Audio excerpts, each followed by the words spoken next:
अस्सलाम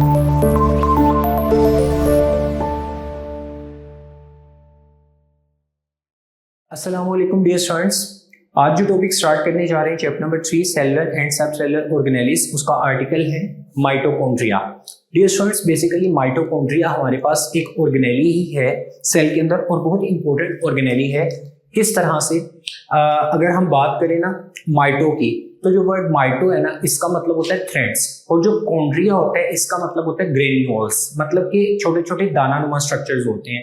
तो सेल के अंदर बहुत ज्यादा माइटोकॉन्ड्रियास पाए जाते हैं, जिसके अंदर से आप ये बात करें कि अगर सिंगुलर की बात करें तो सिंगुलर माइटोकॉन्ड्रिया को सिंगुलर में माइटोकॉन्ड्रियन बोला जाता है। जैसे मैंने डायग्राम बनाई हुई है, तो ये एक माइटोकॉन्ड्रिया यानी सिंगुलर है तो माइटोकॉन्ड्रियन है।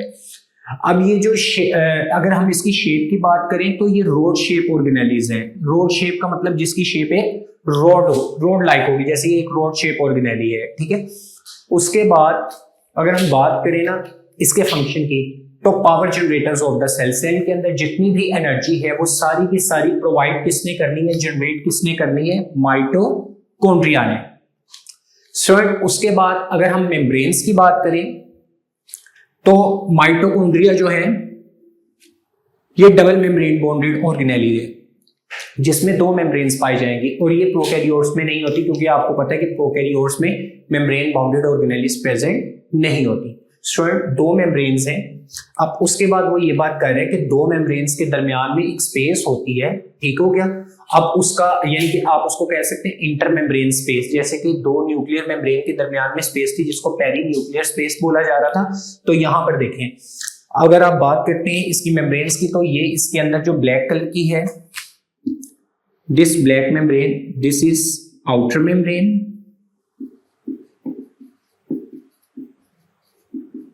इसको आगे फर्दर हम डिस्कस करते हैं।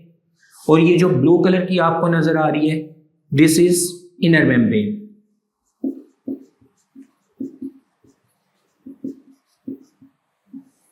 और देखें दो मेम्ब्रेन के दरमियान ये आपको एक खाली स्पेस नजर आ रही होगी, ठीक है। इस मेम्ब्रेन को बोलते हैं इंटर मेम्ब्रेन या इंटरमेम्ब्रेनस स्पेस, क्योंकि ये दो मेम्ब्रेन्स के दरमियान में तो इंटर का वर्ड यूज हुआ है, मेम्ब्रेन्स के दरमियान में तो इंटर मेम्ब्रेन और खाली जगह तो स्पेस, तो इंटरमेम्ब्रेन स्पेस।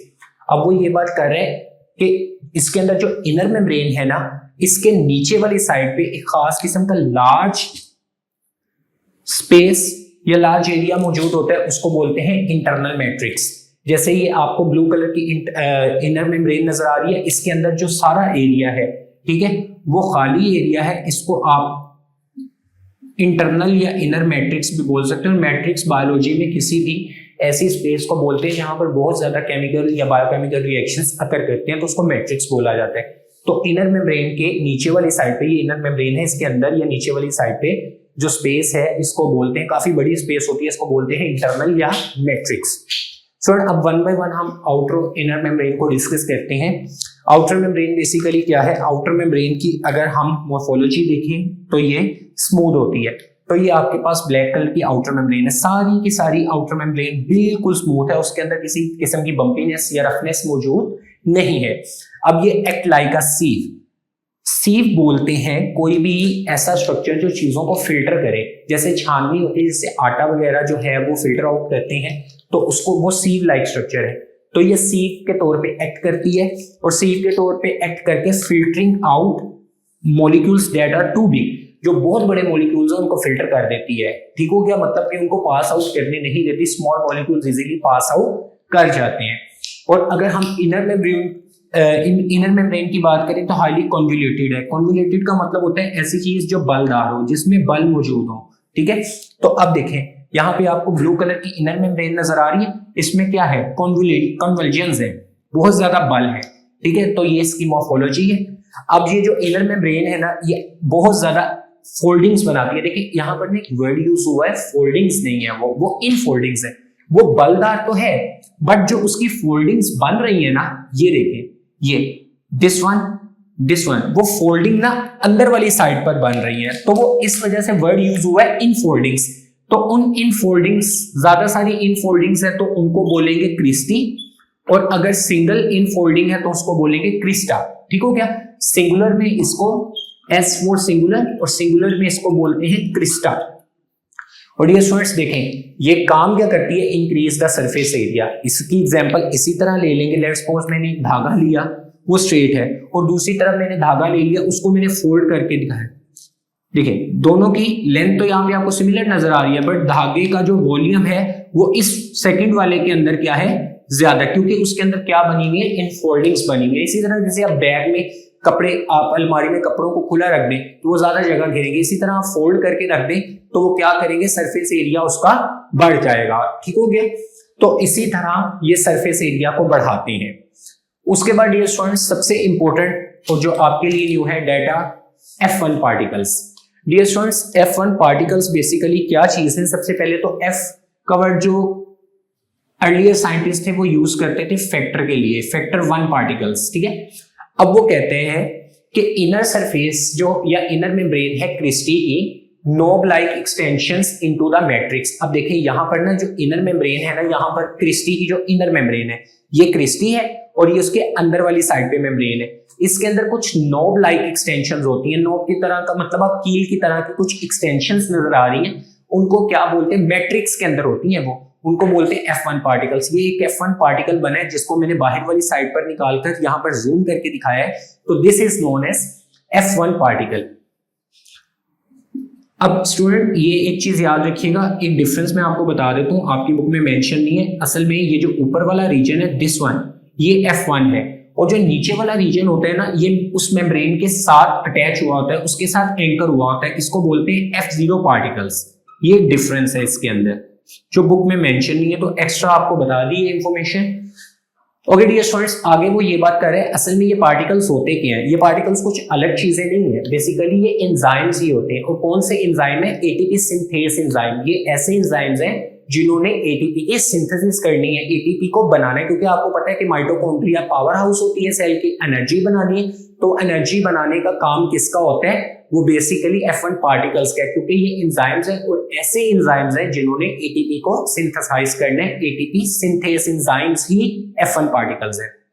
सो उसके बाद है इसके अलावा F1 पार्टिकल के अलावा इसमें कुछ अदर कॉम्प्लेक्सेस भी मौजूद होते हैं इनर माइटोकॉन्ड्रियल मेम्ब्रेन में, और वो जो इनर जो अदर कॉम्प्लेक्सेस होते हैं वो किसके तौर पे एक्ट कर रहे होते हैं, serve as a electron carrier in electron transport chain. क्योंकि आपको पता है सेलुलर रिस्पायरेशन में 3 तरह के प्रोसेसेस हैं, मिलकर 4 तरह के, जिसमें ग्लाइकोलिसिस आ जाती है, फिर उसके बाद पायरोविक एसिड की ऑक्सीडेशन, ये आपके लिए न्यू स्टेप होगा, फिर सेकंड थर्ड पे आ जाता है क्रेब्स साइकिल, और चौथा आ जाता है इलेक्ट्रॉन ट्रांसपोर्ट चेन जिसमें एनर्जी रिलीज होती है। तो बेसिकली इलेक्ट्रॉन ट्रांसपोर्ट चेन के अंदर जो करियर का काम करना होता है, इलेक्ट्रॉन को एक जगह से दूसरी जगह पर ट्रांसपोर्ट करवाने का काम है, वो कुछ अदर कॉम्प्लेक्सेस भी इस मेम्ब्रेन में मौजूद होते हैं, वो करवाते हैं। इसकी डिटेल चैप्टर नंबर 7 बायोजेनेटिक्स में हम पढ़ेंगे। इसके अंदर बस आपको ब्रीफ सा कह लें कि कॉन्सेप्ट यहाँ पे आपकी तरफ थ्रो किया गया है, जो कि यही है कि अदर कॉम्प्लेक्सेस इलेक्ट्रॉन करियर के तौर पे काम करते हैं।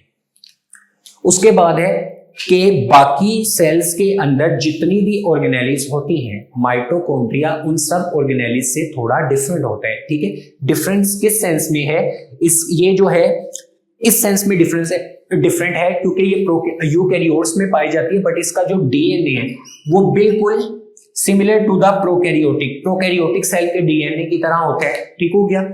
उसके बाद इसके अंदर तमाम टाइप के आरएनए मौजूद होते हैं। तमाम टाइप के आरएनए का मतलब मैसेंजर आरएनए भी होगा, ट्रांसफर आरएनए भी होगा और राइबोसोमल आरएनए भी मौजूद होगा।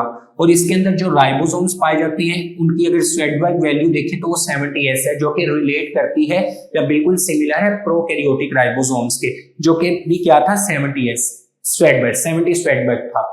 स्टूडेंट ये एक सेल्फ रेप्लिकेटिंग ऑर्गेनेली है, क्योंकि इसके पास अपना डीएनए है तो इसको सेल की या सेल के न्यूक्लियस की जरूरत नहीं होती रेप्लिकेट या अपनी कॉपी बनाने के लिए। इसके पास अपना डीएनए है तो ये अपनी कॉपी खुद बना सकती है। उसके बाद डियर स्टूडेंट्स अगर हम फंक्शंस की बात करें तो सेलुलर रिस्पायरेशन, एनर्जी बनाने का जो प्रोसेस है जिसको सेलुलर रिस्पायरेशन बोलते हैं, ये सेलुलर रिस्पायरेशन कौन सी ऑर्गेनेली करवाती है, माइटोकॉन्ड्रिया। स्टूडेंट उसके बाद उस सेलुलर रिस्पायरेशन के नतीजे में ये क्या बनाती है, ATP from oxygen and nutrients. ठीक है, क्योंकि ग्लाइकोलाइसिस जो ग्लूकोज है वो ऑक्सीजन की प्रेजेंस के अंदर टूटता है, और ऑक्सीजन की प्रेजेंस में जब ग्लूकोज टूटते हैं, ठीक है, तो एनर्जी रिलीज होती है। तो इसमें होता क्या है कि मॉलिक्यूल होता है बेसिकली एडीपी का, ठीक हो गया, इसके साथ अलग से फॉस्फेट जुड़ते हैं, तो थर्ड मॉलिक्यूल बनता है एटीपी, एडिनोसिन ट्राइफॉस्फेट, जिसके अंदर 3 फॉस्फेट्स मौजूद होते हैं। और बेसिकली ये एटीपी एक केमिकल एनर्जी है, ठीक हो गया, और ये सेल के अंदर एनर्जी की करेंसी भी है कि सेल में एनर्जी अगर यूज होनी है ना, तो उसका करेंसी जिस तौर पे यूज होगी वो एटीपी होगी। जैसे कि सेल के अंदर एक प्रोसेस है, उसके अंदर 70 एटीपी यूज होने हैं, तो 70 के साथ जो एटीपी है वो करेंसी है, ठीक है। तो बेसिकली एटीपी केमिकल एनर्जी है, और ये सेल की एनर्जी की करेंसी भी एटीपी ही है। सर उसके बाद वो ये बात करते हैं, सेल के अंदर जितनी भी मेटाबॉलिक एक्टिविटीज या केमिकल रिएक्शंस होते हैं उनको पावर करता है माइटोकॉन्ड्रिया, उनको एनर्जी प्रोवाइड करता है माइटोकॉन्ड्रिया। सर उसके बाद है कि कुछ एंजाइम्स जो कि मैट्रिक्स में मौजूद होते हैं catalyse some steps of cellular respiration. जैसे कि हमने अभी पढ़ा है ना कि सेलुलर रेस्पिरेशन में 4 स्टेप्स हैं, तो उसमें वो ये बात कर रहे हैं कि इसी जो मैट्रिक्स है, इस मैट्रिक्स के अंदर कुछ एंजाइम्स भी मौजूद होते हैं जो सेलुलर रेस्पिरेशन के प्रोसेसेस को कैरी आउट करवाते हैं। जैसे कि क्रेब्स साइकिल है, क्रेब्स साइकिल में बहुत से एंजाइम्स यूज होते हैं, तो वो बेसिकली प्रेजेंट कहां पर होते हैं, मैट्रिक्स के अंदर, ठीक है, ये जो मैट्रिक्स रीजन है। स्टूडेंट उसके बाद है अदर प्रोटीन्स जो उसके अलावा मौजूद होती है, जैसे एंजाइम्स वाली प्रोटीन्स है, उन्होंने क्रेब्स साइकिल में यूज कर लिया खुद को, ठीक है, ये क्रेब्स साइकिल में यूज होगी। जो बाकी प्रोटीन्स है वो ईटीसी का मतलब है इलेक्ट्रॉन ट्रांसपोर्ट चेन में हेल्प आउट करवाती है, ये फंक्शन परफॉर्म करवाती है। और वो जो अदर प्रोटीन्स है वो कहां पर होती है, present in the inner membrane. Inner membrane के अंदर वो प्रोटीन्स मौजूद होंगी, ठीक है, जो कि इलेक्ट्रॉन ट्रांसपोर्ट चेन में हेल्प करेंगे। और ये स्टूडेंट्स यहाँ पर स्ट्रक्चर जो है ये कुछ अलग से भी स्ट्रक्चर है।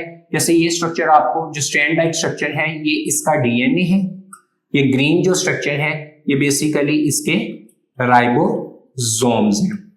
सर उसके बाद वो ये बात कर रहे हैं कि सेल के अंदर माइटोकॉन्ड्रिया, साइड बॉक्स की बात करूं, सेल के अंदर जो माइटोकॉन्ड्रिया का नंबर है वो वेरी करता है। अब ऐसे सेल्स जिन्होंने बहुत ज्यादा, जिनको एनर्जी चाहिए, मेटाबॉलिक एक्टिविटी में इन्वॉल्व है, उन सेल्स के अंदर माइटोकॉन्ड्रिया का नंबर बहुत ज्यादा होगा। जैसे कि आपके मसल सेल्स हैं, इनको एनर्जी बहुत ज्यादा चाहिए होती है, तो माइटोकॉन्ड्रिया का नंबर मसल सेल्स के अंदर बहुत ज्यादा होता है और इनका साइज भी बड़ा होता है। और स्टूडेंट एक और साइड बॉक्स जो टॉपिक के स्टार्ट में है वो इसी तरह बता रहे हैं माइटोकॉन्ड्रिया की बेसिकली एवोल्यूशन के बारे में बता रहे हैं। अब माइटोकॉन्ड्रिया की एवोल्यूशन में ये बात कर रहे हैं कि असल में साइंटिस्ट का ये ख्याल है, इसको एंडोसिम्बायोट हाइपोथेसिस भी बोला जाता है, कि पुराने जमाने में कई 100 साल पहले, बिलियन ऑफ ईयर्स अगो, कोई प्रोकैरियोटिक सेल था जो कि फ्री लिविंग था। जैसे माइटोकॉन्ड्रिया की बात करें, फ्री लिविंग, इसको किसी और ऑर्गेनिज्म की जरूरत नहीं थी साथ रहने के लिए। इसको ना कोई एक बड़ा ऑर्गेनिज्म, जैसे कि वो प्रोकैरियोट ही है, वो इसको इनगल्फ कर लेता है, निगल लेता है, बट इसको खाता नहीं है, कंज्यूम नहीं करता। तो उस ऑर्गेनिज्म के अंदर जब ये फ्री लिविंग ऑर्गेनिज्म जाता है तो ये उस ऑर्गेनिज्म को न्यूट्रिएंट्स प्रोवाइड करता है, ठीक हो गया। और आप ये कह सकते हैं कि इधर से आपको समझा देते हैं, जैसे माइटोकॉन्ड्रिया है ना, ये एक फ्री लिविंग ऑर्गेनिज्म है, ठीक है, फ्री लिविंग प्रोकैरियोट है। इसको किसी बड़े से प्रोकैरियोट ने क्या कर लिया, इनगल्फ कर लिया, ठीक है, लेकिन इसको कंज्यूम नहीं किया। अब वो जो बड़ा वाला प्रोकैरियोटिक सेल है ना, वो इसको न्यूट्रिएंट्स भी ये उस बड़े वाले सेल को क्या प्रोवाइड कर रहे हैं, न्यूट्रिएंट्स प्रोवाइड कर रहे हैं।